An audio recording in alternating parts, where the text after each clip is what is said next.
Hey there, folks, it's your boy Jaime2, just taking a lovely little stroll. I've been super cramped for time lately with a bunch of different projects, and both video related and non-video related. So I wanted to start off this video log series, because recently a lot of people have been doing that. Morgan's got his Muppets video logs and Cinevlogs and whatnot, and Matt's got his Muppets vlogs, and I said, you know what, I think I'm going to be the first person on the site to do a certain new show that just came out on the Starz network called Ash vs. the Evil Dead. Groovy. Now, as some of you might know, one of my all-time favorite films, my all-time favorite horror films, is actually Evil Dead 2, also known as Dead by Dawn. And my introduction to that series in particular, I'll just give you a little background here before I talk to you about the show itself. My introduction to the franchise was through that film, and then I went back and watched the other films in the series. The first Evil Dead, Army of Darkness, and even Within the Woods, the short film that started it all. And I have to say that Evil Dead 2 is my favorite because they essentially did remake the first film. Everybody who's seen it can tell you that. And they decided to instead make it a comedy, as well as a horror film, which I thought was a very interesting test and a good mix of campiness there. Army of Darkness, I enjoyed, but I didn't think, I just didn't enjoy it like some people do, A lot of people really enjoy that one as their best in the franchise, but second one still holds up better for me. Not anything against the Army of Darkness, but just that's my feelings on it. And then after that, they took the whole franchise took a bow out for a while, and then they resurfaced again in the 2000s with a series of video games that were claiming to be follow-ups to the movie series, and they got Bruce Campbell back as Ash, the lead character. I didn't play Fistful of Boomstick, which was, I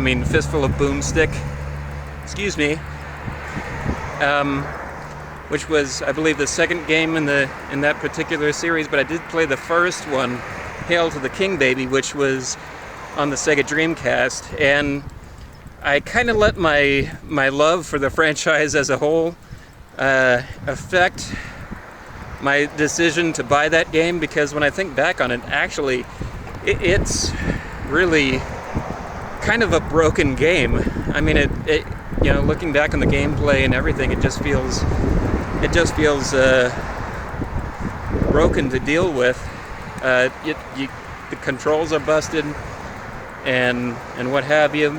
Hey, at least you get a lot of the campiness and some of the frights and the gore that you liked from the series, some of the laughs and the cheesy one-liners. So I guess I gave it a pass in that sense. And so this brings us to the, well, actually, I should probably quickly say the 2013 remake of Evil Dead. That had been in the talks for a while, and people were wondering, if Army of Darkness was as unsuccessful as it was, then why would they want to remake it or make a video game series based off of it? And I guess what the games proved, if anything, was that there was still some interest in getting the series going forward, moving the story forward, which they did, and what the remake showed, I thought it was decent, and I know there was plans in the works to make a movie where the remake universe and the original series universe collided at some point. That could have been interesting, but eventually what we got was Ash versus the Evil Dead on Starz Network. And frankly, after the first episode, I'm not disappointed. We have a series here where they decide to go ahead and get back to the good things about the series that I thought made it work to begin with. Every previous Evil Dead incarnation, whether it was a film or a game, they always start off with the same deal. Ash reads something out of the Necronomicon, and that causes the spirits to come back for him. And here we have an opening where he apparently got high, and he was keeping this. He was keeping the book around.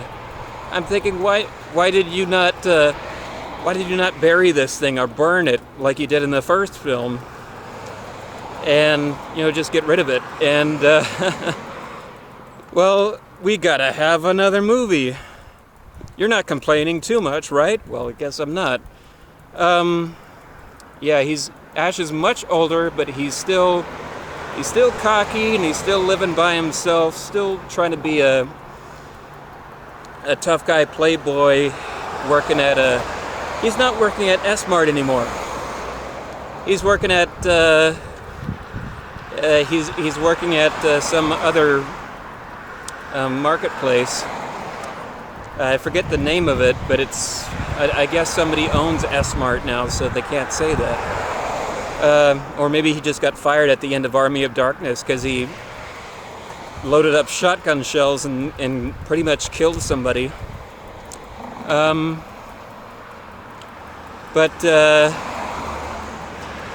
yeah, that's where he is here, and the setup is just like it was in the previous films, which I can't complain.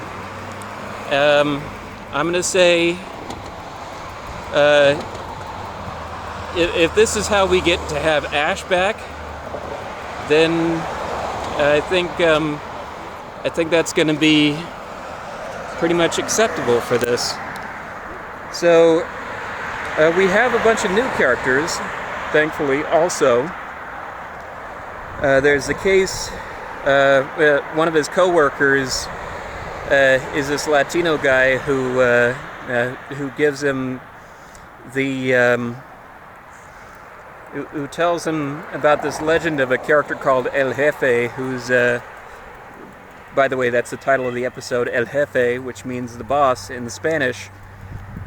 And he's a character who's supposed to rise up against demons who are attacking. And so we're right back where, again, we are recycling points that they had done previous in the series.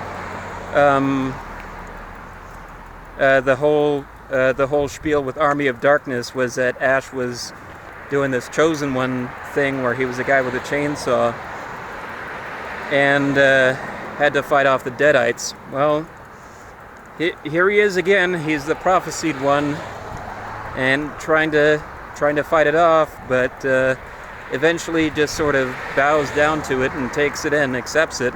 He's been chosen to fight off the Deadites again. And so that's pretty much the story here, is that, he caused it again, and now he's gonna be the guy to clean it up. Now, what I thought, I thought that this was gonna be a hatful of old tricks by this time, because they got the old actor back, they got Sam Raimi back producing and directing the first episode, which I'm glad to see He's not afraid to touch on it again himself, and it really worked well. But they did add some new stuff in here, and this is where a couple of spoilers are going to come in. The last item that I really felt was recycled from previous films was they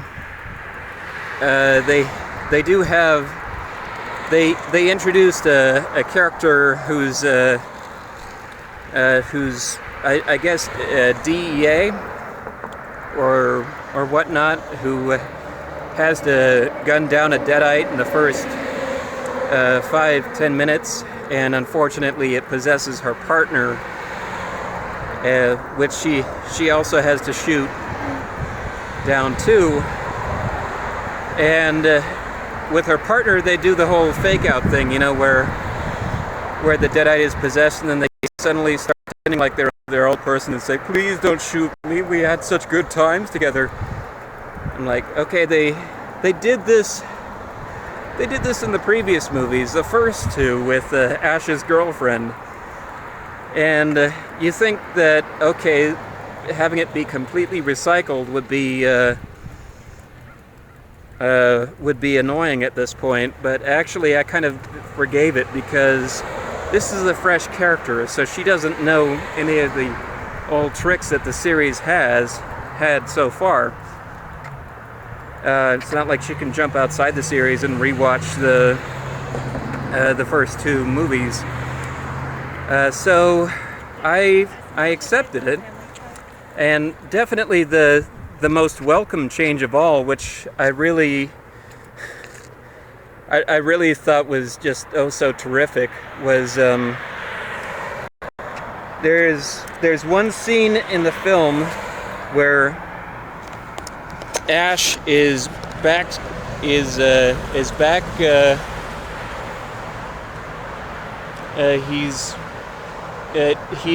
in the storage area of the mart that he's working in, and he gets attacked by a possessed doll.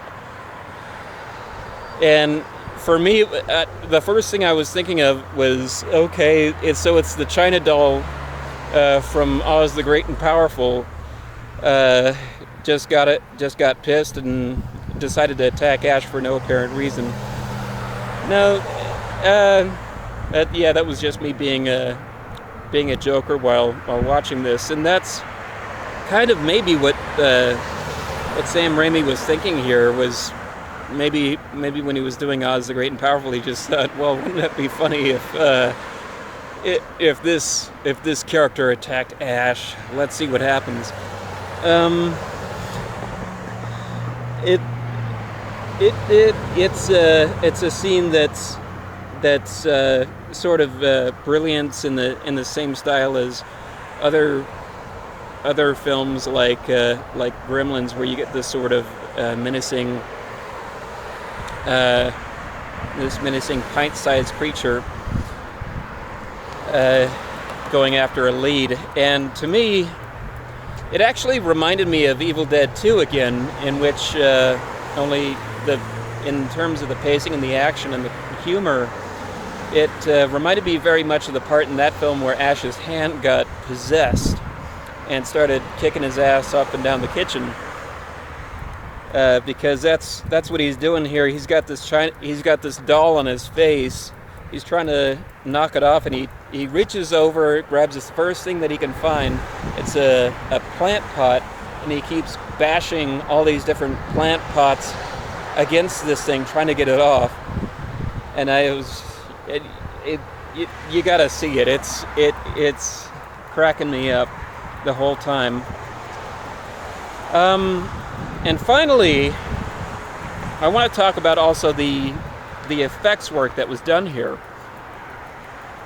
I gotta say, when they did this, they said, you know what made the original films have their touch was the fact that they didn't have a whole buttload of CGI effects. That was part of their charm, and they really wanted to keep to that mode of thinking here.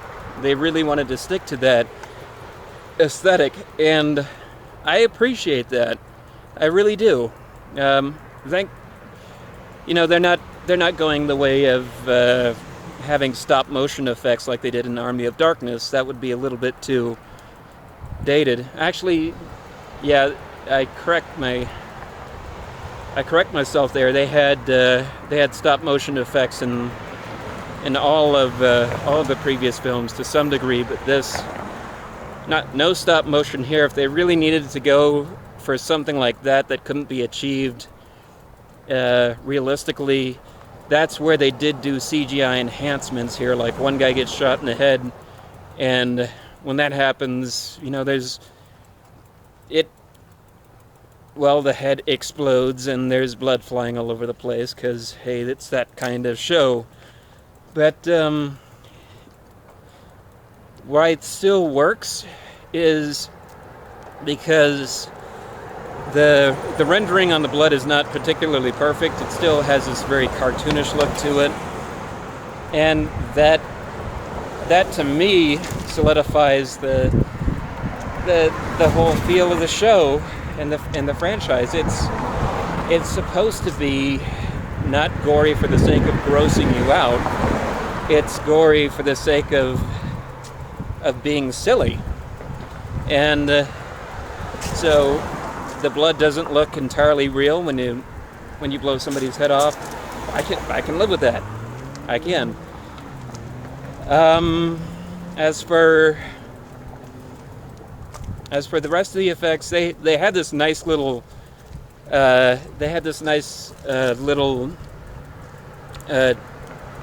documentary short on the making of the film, of this first episode, and they show you how they did it. And there's this one particular effect early on in which somebody gets possessed and their head turns around, like Linda Blair in The Exorcist. Well, you don't need to think too much on how they did that, or you wouldn't think on how much you wouldn't think you needed to think about how much they did that, but they did show you. It was a prosthetic head that they had to stick on the shoulder blades of the person they were filming, and that's what you see turning around. So that was a puppet effect, and then she goes chasing around people with her head turned around, because it's so much more convenient, I guess. Actually, no, it's like that because it's so much more of a creepy and silly look at the same time. So I appreciate them for not just engaging their audience with the story that they have so far, but showing how they did it. And that, to me, is showing a level of love towards the fan base that I think we like to see. Or maybe it's just me, I don't know. So anyway, that's going to be it for my first video log on Ash vs. Evil Dead, episode 1. I'm going to keep on doing these, I hope, in the future, with episodes 2, 3, 4, 5, all the way to 10. They also have a season 2 planned out, or greenlit already, which was kind of amazing that before the show even aired, they greenlit a second season. I've never heard of that before. I've heard of movie studios buying up book rights before books even get sold, but this is the first time I've ever heard of a season 2 before season 1 was even aired yet. So yeah, I'll keep doing these if you guys like them. I would like to keep doing these, and hopefully I'll be able to do them in the future in an atmosphere that doesn't have quite as much sound and cars going around. So yeah, I guess see you in episode 2, and ciao for now.